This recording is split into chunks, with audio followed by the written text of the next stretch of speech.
SS Gentleman, Dean Alejandro.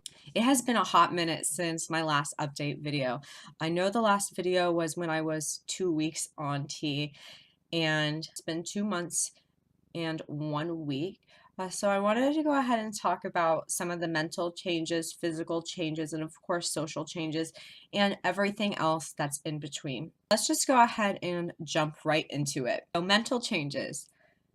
I can now watch horror films. I used to have a really weak stomach. Now it doesn't seem to bother me for some reason.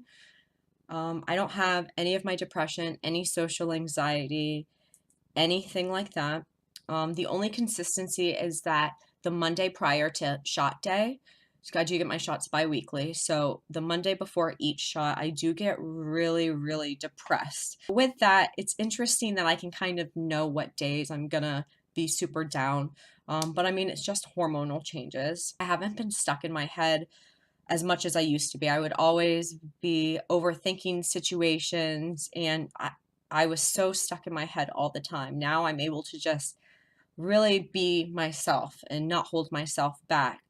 The biggest struggle really within myself is that I'm feeling too sensitive, or that I'm not allowed to express myself or how I feel.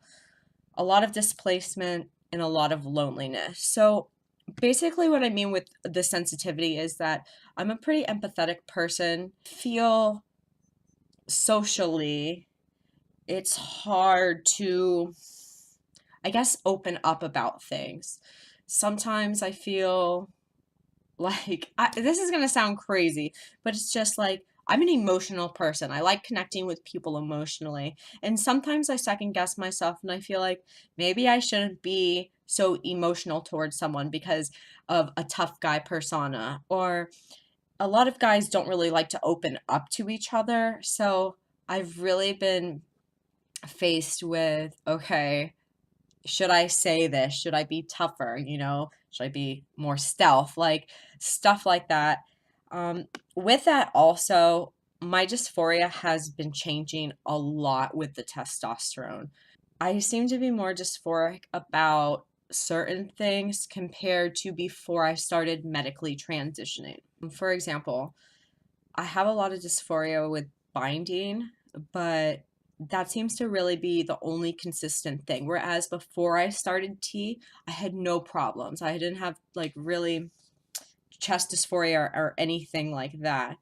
So it's really kind of changing as we go, which is really interesting to me. The biggest struggle I have is really getting dressed and finding stuff that fits me better. Something about wearing a binder and it just being so similar to a bra, like really just makes me want to stay in my PJs all day. It's kind of like a really bad equation. Like I kind of have to figure out what order I need to put my socks on and do everything. And it all depends on like what I'm going to wear, where I'm going to go, and stuff like that. And it just makes it really complicated. But back to clothes in general, I don't know if that's just because I haven't found the right fit clothing. I'm 5'4", but like I said, it's just like an equation, and let me tell you, I fucking hate math. Layers and layers of clothing is really what's been getting me by, but I do sweat more. My hygiene has changed a lot. I'm showering at least twice a day, and I think just because I know that I'm sweating more, I feel like I need to constantly shower all the time. I care a lot more about my appearance now, but I really just think that's because I can actually look at myself in the mirror. In the past, I would avoid mirrors all the time. Like I knew I looked good to other people, but I didn't feel good. Last but not least, I've noticed more aggression on certain topics, mostly related to objectifying women. Um, I have seen so many guys mistreating women, and honestly, it makes me want to beat the shit out of them. Um, Piggybacking off that, I don't like the bro conversation, the locker room talk. It does not make you cool. It does not make you look cool. It's unacceptable. It really bothers me. Um, I'll just say that. That's really been where a lot of my aggression has been coming from. Uh, but it's really a matter of being aware of how I'm feeling and acknowledging it, that it's okay. Some physical changes, of course, as you know, is that I've noticed significantly more body hair. I finally have like a little mustache coming in, and I mean, I do shave, I do clean up about every day. My chin hair is finally filling in little bald spots too, and my leg hair is getting a lot thicker. It's getting crazy, like thick. Whereas my arm hair, it's kind of just getting darker. I have not had any acne, and I have not had my period once.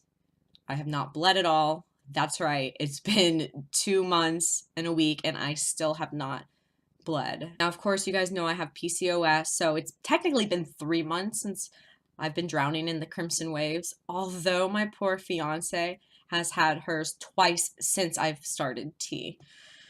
So our it's been crazy for sure. Altogether, though, like I said, I haven't bled in about 3 months now. Um, I also physically cannot cry. It still hurts to cry. I have tested myself and watched movies or something to make sure that I still can, and it just physically hurts me. And sometimes it's really upsetting when I really just want to have a good cry with all the upsetting stuff that's happened. I've also been experiencing a lot of cravings for food I've never liked in the past, like spicy food, seafood, sweets, like I, just completely random. Naturally, my body temperature has changed.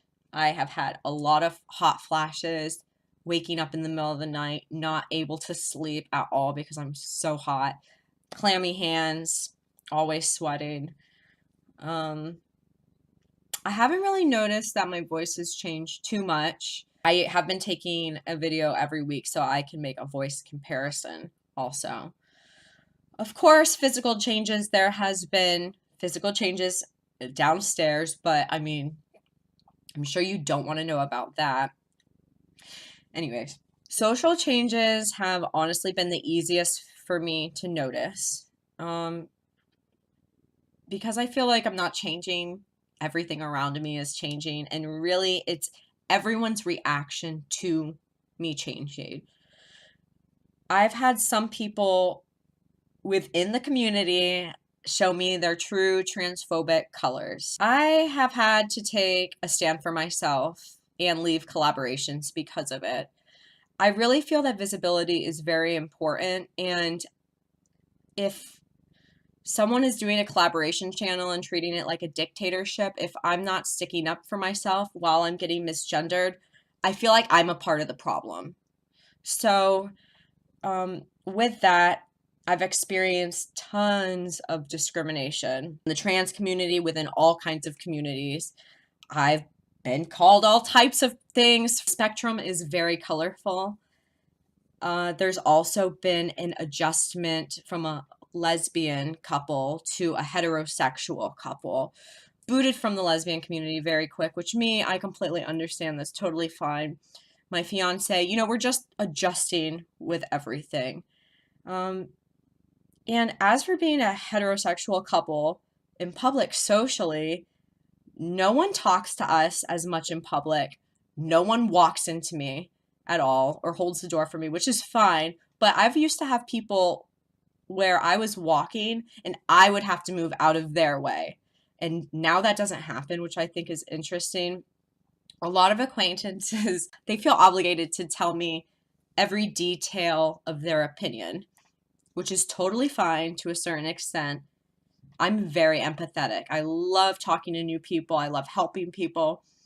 While I welcome your support, you have not gone through what I am going through. And if you have, cool, we'll talk about it. There's a way to talk about things. Have you ever heard, if you don't have something nice to say, don't say it at all? It's a part of that. Everything else now, I'm going to go ahead and talk about KT tape because I binded with KT tape 3 times within the past 3 months. I do not recommend it. I do not recommend it at all. Please do not use it. I have a love-hate relationship with it because although I love the results, I love them too much. It hates my body. I have blisters. My skin is raised. It's really not worth hurting your body. I've had some guys in the community reaching out to me about binding it and honestly, even if I have done something, if it physically hurts my body, it doesn't matter. I'm not going to recommend it. I'm not going to tell you where I bought it because I'm just not going to contribute to that. So just don't take it personal. Also, I've started packing. That has helped my confidence a lot, which I was really surprised because prior to transitioning, I never thought packing was important. I never really thought I'd want to do that. But it's helped a lot. It's still a struggle because, like I said, I don't really have clothes that fit me to a T. It's just the circle of struggles. I've also, as you know, I officially changed my name and my gender mark, and you saw in my last video how complicated of a process that was, but actually that wasn't even half as complicated compared to, changing my bank. I mean, it is kind of crazy that to change my name and gender marker legally was a lot easier than actually changing my name on my bank. So don't go to Chase. They will discriminate. No, they might not. I don't know. I just had a horrible experience. I actually finally wrapped it all up today, thank God. But you know, throughout all of this discouragement and the hate that I've seen, it's just a constant reminder of how visibility is extremely important. I don't know everything, but I'm learning. I put these videos out there so you guys can see my experience, and really, it's my experience. You know, that's really what it is. I'm not a doctor. I'm just telling you what I've been going through. So like I said, make sure you subscribe so you can see my next video of my 3 months on T, where we're going to go over again the mental changes, physical changes, social changes, and of course, everything in between. So do me a favor, take care of yourself, be kind to yourself, and I'll see you later, alligator.